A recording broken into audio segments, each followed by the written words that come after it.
तो अॼु असां ॻाल्हाईंदासीं स्ट्रिंग थ्योरी छा आहे ऐं स्ट्रिंग थ्योरी जेकी आहे कीअं कमु कंदी आहे उन जे कॉन्सेप्ट खे सम्झंदासीं। त अचो त शुरू था कयूं।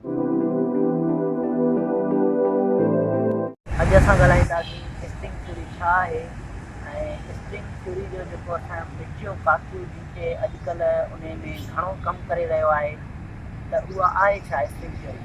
त बेसिकली तव्हांखे ख़बर हूंदी त हीअ जेकी असांजी यूनिवर्स आहे हीअ असांजी दुनिया आहे उहा एटमनि जी ठहियलु आहे ऐं असां पाण ख़ुदि ऐं हे जेके बि तव्हां शयूं मुंहिंजे इर्द गिर्द ॾिसी रहिया आहियो इहे सभई एटमनि जूं ठहियलु आहिनि ऐं एटम वरी उन जा जेके सब एटॉमिक पार्टिकल आहिनि उन्हनि मिली करे हिकु एटम खे ठाहियो आहे, जीअं असांजो प्रोटॉन, इलेक्ट्रॉन ऐं न्यूट्रॉन।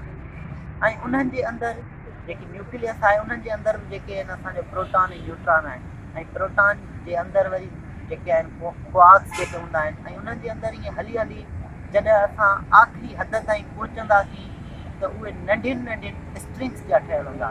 मतिलबु त नंढियूं नंढियूं तमामु नंढियूं नंढियूं स्ट्रिंग्स मिली करे इहे असांजी सॼी यूनिवर्स थियूं ठाहिनि।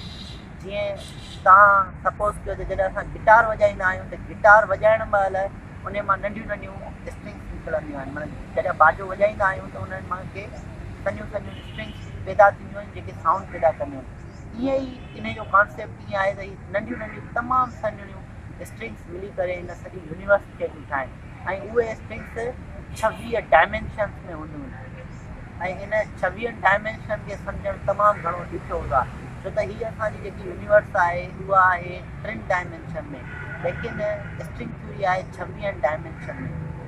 त इनखे एक्सप्लेन करणु बि थोरो ॾुखियो आहे, लेकिन मां तव्हांखे अॼु सिंपली एक्सप्लेन जेको मूंखां आयो उहो मां कयां थो।